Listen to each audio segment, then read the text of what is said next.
In life, we've seen within this part of the world great people like Al-Khwarizmi, who invented algorithm. Globally, Newton, Henry Ford, the Wright brother, Albert Einstein, and Elon Musk.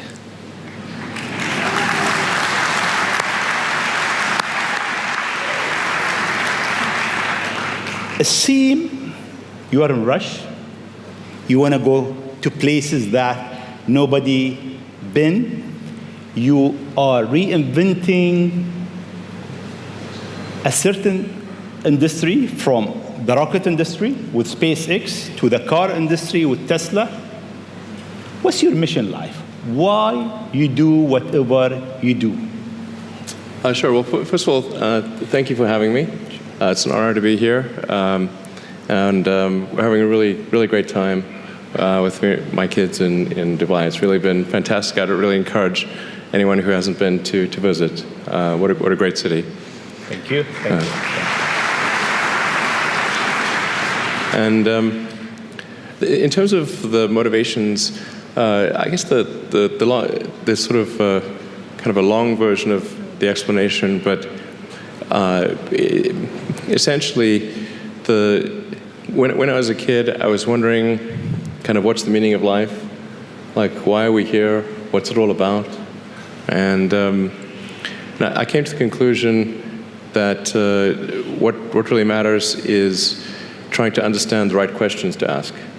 And the more that we can increase the scope and scale of human consciousness, the better we are able to ask these questions. And so I think that there's certain things that are necessary to ensure that the future is good. And some of those things are, in the long term, having long-term sustainable transport and sustainable energy generation. And to be a spacefaring civilization, and for humanity to be out there among the stars and be a multi-planetary species. I think being a multi-planet species and being out there among the stars is important for the long-term survival of humanity. And that's one reason, kind of like life insurance for life collectively, life as we know it. But then the part that I find personally most motivating is that it creates a sense of adventure, and it makes people excited about the future. And if you consider two futures, one where we are forever confined to Earth until eventually something terrible happens, or another future where we are out there on many planets, maybe even going beyond the solar system, I think that second version is incredibly exciting and inspiring, and there need to be reasons to get up in the morning. You know, life can't just be about solving problems. Otherwise, what's the point? There's got to be things that people find inspiring and make life worth living. So what is life for you? I mean, you look at our life, and I heard you before speaking. Is it a dream? Is it Is life real? a dream? Is it a million D? What is life for Elon Musk? I find as I get older, I find that question to be maybe more and more confusing or troubling or uncertain. I think particularly when you see the advancement of something like video games, you know, like say 40 years ago, you had video games. The most advanced video game would be like Pong, where you had like two rectangles and a dot. You're like batting it back and forth. I played it. Oh yeah, like me too, exactly. I played old. Pong. Exactly, it sort of dates you a little bit. But yeah, we both played the same game. And that was like, wow, that was a pretty fun game at the time. But now you can see a video game that's photorealistic, almost photorealistic, and millions of people playing simultaneously. And you see where things are going with virtual reality and augmented reality. And if you extrapolate that out into the future with any rate of progress at all, like even 0.1% or something like that a year, then eventually those games will be indistinguishable from reality. They'll be so realistic, you will not be able to tell the difference between that game and the reality as we know it. And then it seems like, well, how do we know that that didn't happen in the past and that we're not in one of those games ourselves? Interesting. I mean, could be. Everything is possible in life. I mean, particularly like things seem to be accelerating to something. Isn't it? I mean, if we look at our life, it seems in the past 100 years, life been accelerating quite fast. Yeah. In the past 20, it's much getting faster. Faster and faster. Is it more slow? So my question is really, how life will be in Earth 20, 30, 50 years from now? Our education, our transport. How do you see it? Well, I think this is one of those things that's quite difficult to predict. When you think of, say, the first controlled powered flight was 1903 with the Wright brothers. And then 66 years later, we put the first people on the moon. I mean, if you'd ask people, say in 1900, what are the odds of, man landing on the moon, they would have said that's ridiculous. And if you try to talk to them about the internet, they would not even know what the heck what are you even talking about? Like, this sounds so crazy. But today, with a $100 device, you can video conference with anyone in the world, on the other side of the world. And if you have a Wi-Fi connection, it's basically free.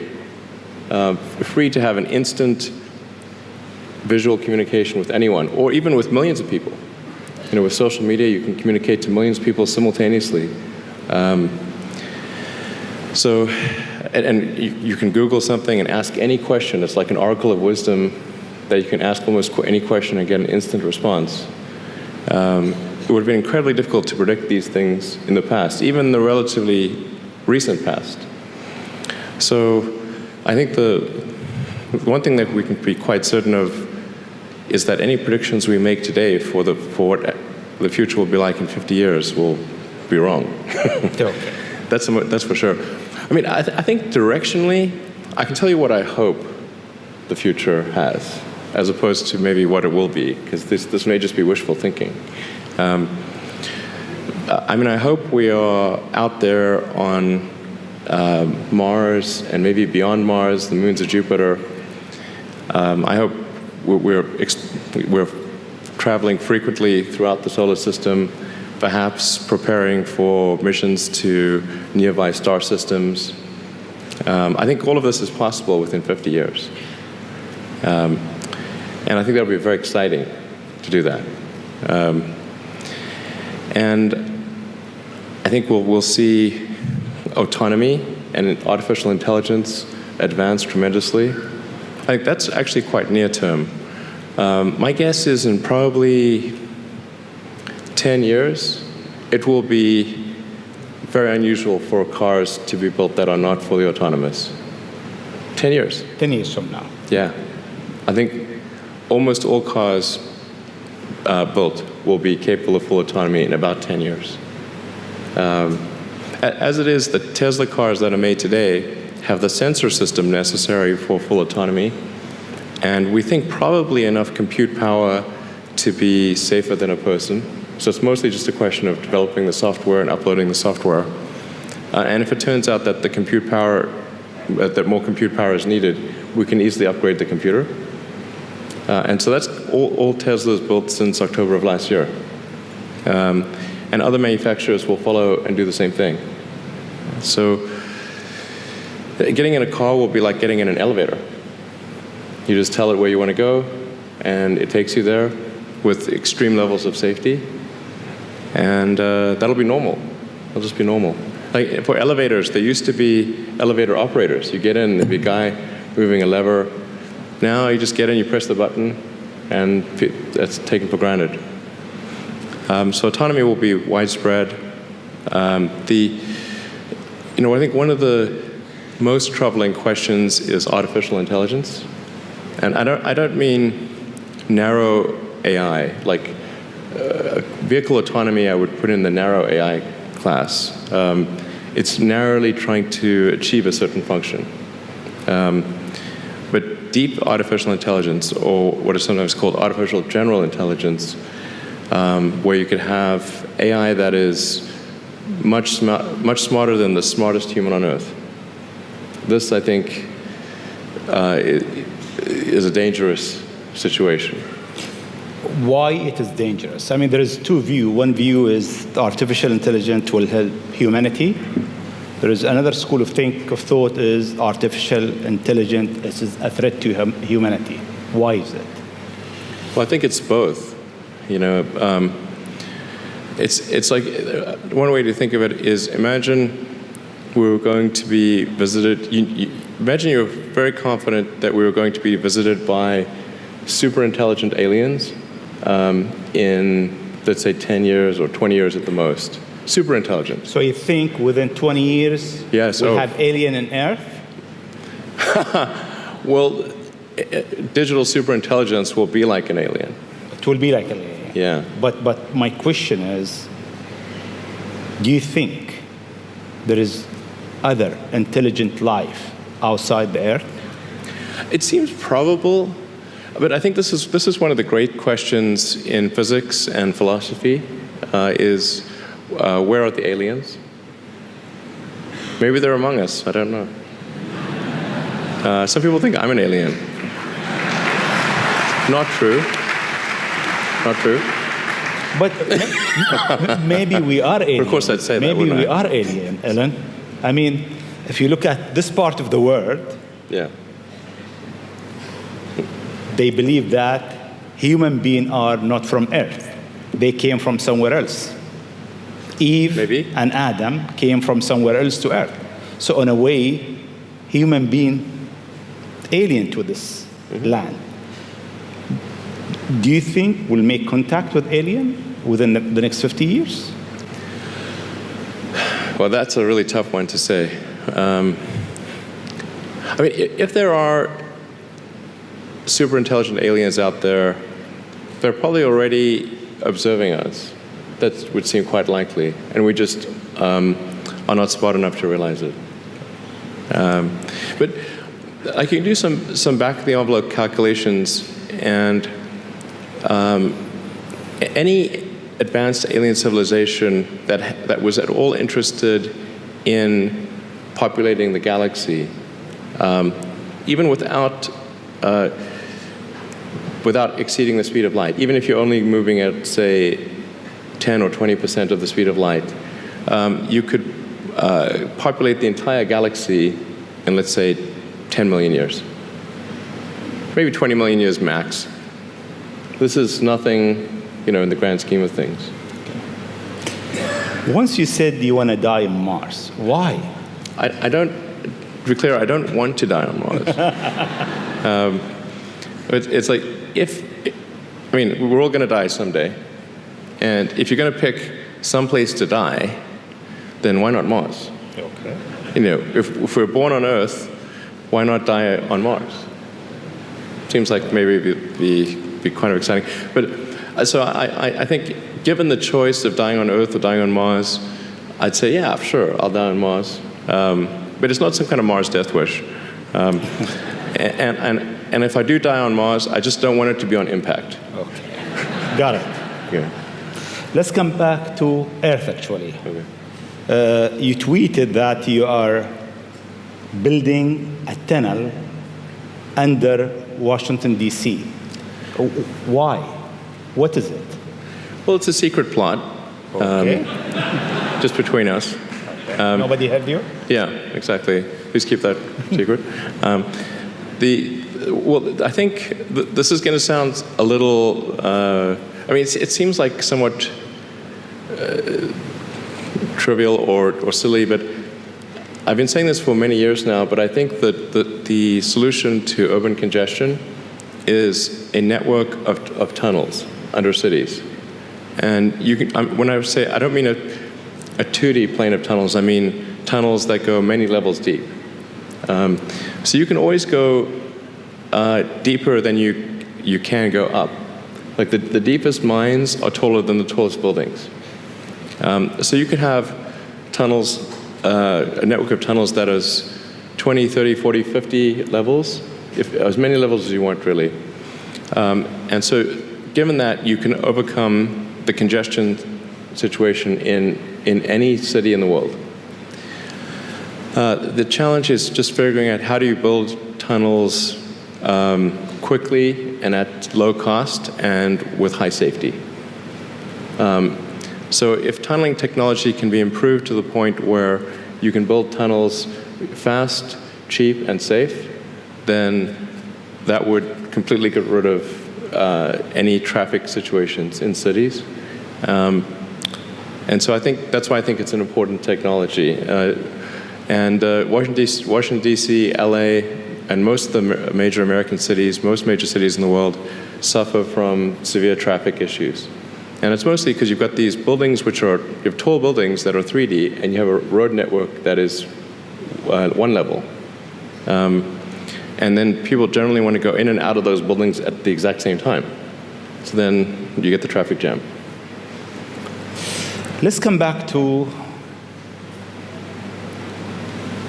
UAE and Dubai. The first time I met you, it was 4th of June, 2015, at your office in SpaceX. And I asked you, would you have a presence in UAE? And your answer was, I'm busy with China. Maybe not in the near future. Yeah. And almost a year and a half later, we are here. Time goes quite fast. Yeah. Why now? Well, I think actually things are going reasonably well in China. We had some initial challenges figuring out charging and service infrastructure and various other things, but now it's actually going fairly well, and so the timing seemed to be good to really make a significant debut in this region, starting in Dubai. Okay. In your opinion, what is the new disturbing thing that will come technology next? What's next in technology? What's next in technology? That will disturb the way we live, the way we think, the way we do business.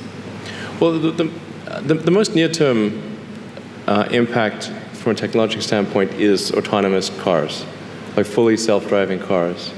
Like I said, that's going to happen much faster than people realize. It's going to be a great convenience to be an autonomous car, but there are many people whose jobs it is to drive. So in fact, I think it might be the single largest employer of people is driving in various forms. And so then we need to figure out new roles for what do those people do. But it will be very disruptive and very quick. Now, I should characterize what I mean by quick, because there are quick means different things to different people. There are over 2 billion vehicles in the world, approaching 2.5 billion cars and trucks in the world. The total new vehicle production capacity is about 100 million. Which makes sense because the life of a car or truck before it's finally scrapped is about 25 years. So the point at which we see full autonomy appear will not be the point at which there is massive societal upheaval, because it will take a long time to make enough autonomous vehicles to disrupt employment. So that disruption I'm talking about will take place over about 20 years. But still, 20 years is a short period of time to have, I think, something like 12 to 15% of the workforce be unemployed. Yeah, thank you. This is the largest global government summit. We have over 139 government here. If you want to advise government officials to be ready for the future, what is 3 things or 3 advice you'll give them? Well, I think the first bit of advice would be to really pay close attention to the development of artificial intelligence. I think we need to just be very careful in how we adopt artificial intelligence, and to make sure that researchers don't get carried away. Because sometimes what happens is a scientist can get so engrossed in their work, they don't necessarily realize the ramifications of what they're doing. So I think it's important for public safety that governments keep a close eye on artificial intelligence and make sure that it does not represent a danger to the public. Let's see. Secondly, I would say we do need to think about transport in general. And there's the movement towards electric vehicles, sustainable transport. I think that's going to be good for many reasons, but again, not something that happens immediately. That'll happen slower than the self-driving vehicles. So that's probably something that happens over 30 or 40 years, the transition to electric vehicles. So thinking about that in context, the demand for electricity will increase dramatically. So currently, in terms of total energy usage in the world, it's about 1/3 electricity, about 1/3 transport, about 1/3 heating. So over time, that will transition to almost all, not all, but predominantly electricity, which means that the demand for electricity will probably triple. So it's going to be very important to think about how do you make so much more electricity.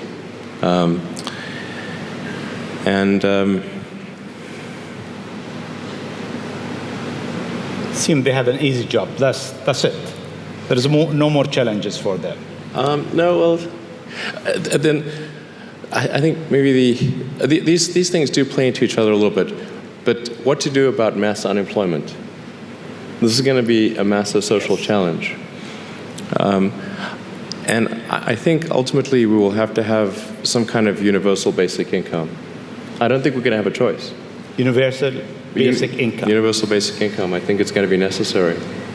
So it means that unemployed people will be paid across the globe. Yeah.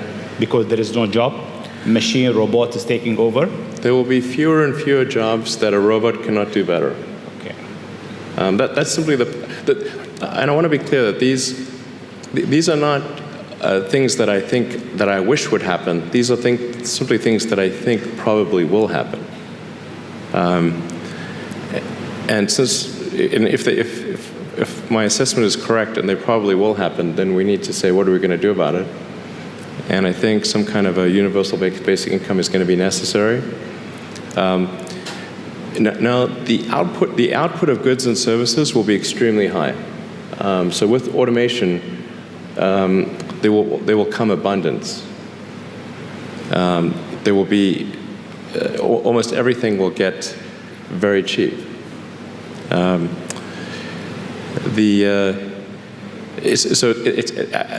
think I think we'll just end up doing a universal basic income. It's going to be necessary. The harder challenge, much harder challenge, is how do people then have meaning? Like a lot of people, they derive their meaning from their employment. So if you don't have, if you're not needed, if there's not a need for your labor, how do you? What's the meaning? Do you have meaning? Do you feel useless? That's a much harder problem to deal with. And then how do we ensure that the future is going to be the future that we want, that we still like? No, I mean, I do think that there's a potential path here which is, and we're really getting into science fiction or sort of advanced science stuff, but having some sort of merger with biological intelligence and machine intelligence. To some degree, we are already a cyborg. You think of like the digital tools that you have, your phone, your computer, the applications that you have, like the fact that, as I was mentioning earlier, you can ask a question and instantly get an answer from Google or from other things. And so you already have a digital tertiary layer. I say tertiary because you can think of the limbic system, kind of the animal brain or the primal brain, and then the cortex, kind of the thinking, planning part of the brain, and then your digital self as a third layer. So you already have that, and it's like if somebody dies, their digital ghost is still around. All of their emails and the pictures that they posted and their social media, that still lives, even if if they died. So over time, I think we'll probably see a closer merger of biological intelligence and digital intelligence. And it's mostly about the bandwidth, the speed of the connection between your brain and your the digital extension of yourself. Particularly output. And output, if anything, is getting worse. We used to have like keyboards that we'd use a lot. Now we do most of our input through our thumbs on a phone. And that's just very slow. A computer can communicate at 1 trillion bits per second, but your thumb can maybe do, 10 bits per second or 100 if you're being generous. So some high bandwidth interface to the brain, I think, will be something that helps achieve a symbiosis between human and machine intelligence, and maybe solves the control problem and the usefulness problem. Getting pretty esoteric here. I don't know if this is... It's close. Okay. We got it. Always you think out of the box. Your idea is so huge. You want to go to space. You decided to go to space. You did it. You decided that you want to land your rocket back. You failed 7 times, 8 times. Yeah, something like that. Then it landed more times there, than I care to count. Yeah. How do you come with this idea, actually? Sometimes they're pushing the human limit. You are always pushing the human limit. Why? Well, I think about what technology solution is necessary in order to achieve the particular goal, and then try to make as much progress in that direction as possible. So in the case of spaceflight, the critical breakthrough that's necessary in spaceflight is rapid and complete reusability of rockets, just as we have for aircraft. You can imagine that if an aircraft was single use, almost no one would fly. Because you can buy, like, say, a 747 might be $250 million, $300 million, or something like that. You'd need 2 of them for a round trip. But nobody's going to pay millions of dollars per ticket to fly, to do air travel.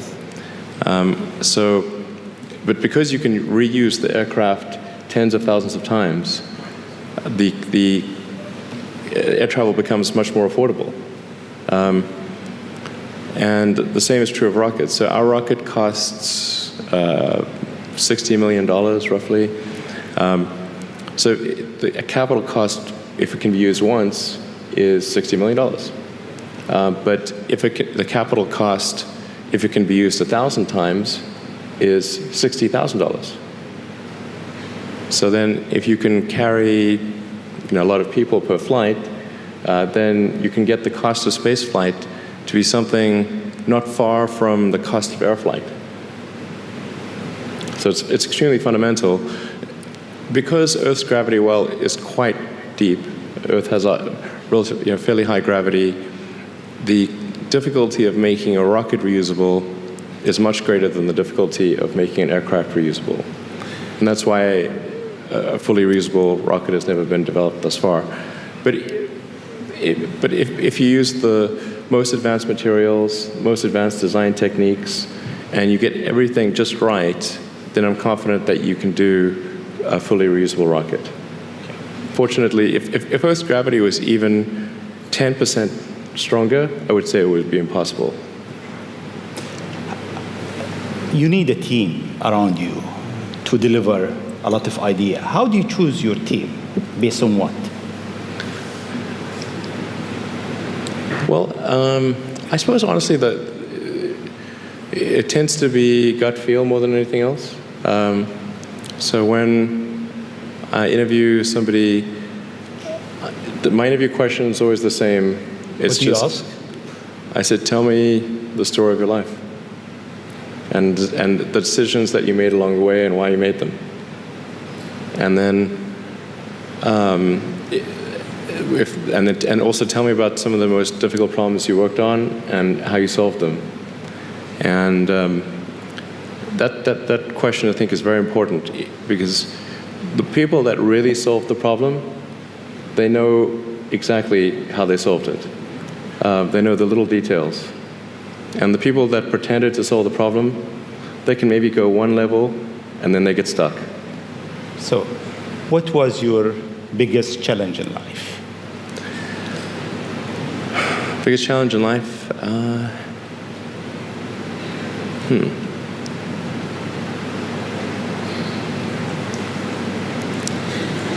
No challenge. Well, no, there's a lot of them. I'm trying to decide which is which is the worst.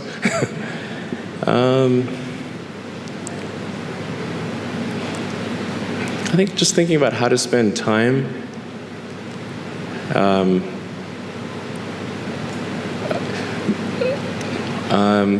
One of the biggest challenges, I think, is making sure you have a corrective feedback loop, and then maintaining that corrective feedback loop over time, even when people want to tell you exactly what you want to hear. Okay. That's very difficult. Yes. Time is over. I'll ask you just one last question, Sure. if you allow me. In the World Government Summit, we have so many people from, so many young people actually, from across the globe. If you have an advice to them, young people globally who want to be like Elon Musk, what's your advice to them? I think that probably they shouldn't want to be. You? I think it sounds better than it is. Okay. Yeah, it's not as much fun being me as you'd think. I don't know. You don't think so? No. There's definitely, it could be worse for sure, but it's, I'm not sure I'm not sure I want to be me. Okay. But if, I think advice, I mean, if you want to make progress in things, I think that the best analytical framework for understanding the future is physics. I'd recommend studying the thinking process around physics, like not the equations. I mean, the equations certainly they're helpful, but the way of thinking in physics is it's the best framework for understanding things that are counterintuitive. And always taking the position that you are to some degree wrong, and your goal is to be less wrong over time. I think one of the biggest mistakes people generally make, and I'm guilty of it too, is wishful thinking. Like you want something to be true, even if it isn't true. And so you ignore the things that, you ignore the real truth because of what you want to be true. This is a very difficult trap to avoid. And like I said, it's certainly one that I find myself in having problems with. But if you just take that approach of you're always to some degree wrong, and your goal is to be less wrong, and solicit critical feedback, particularly from friends. Like particularly friends, if somebody loves you, they want the best for you. They don't want to tell you the bad things. So you have to ask them and said, really, I really do want to know. and then they'll tell you. Thank you very much. It's been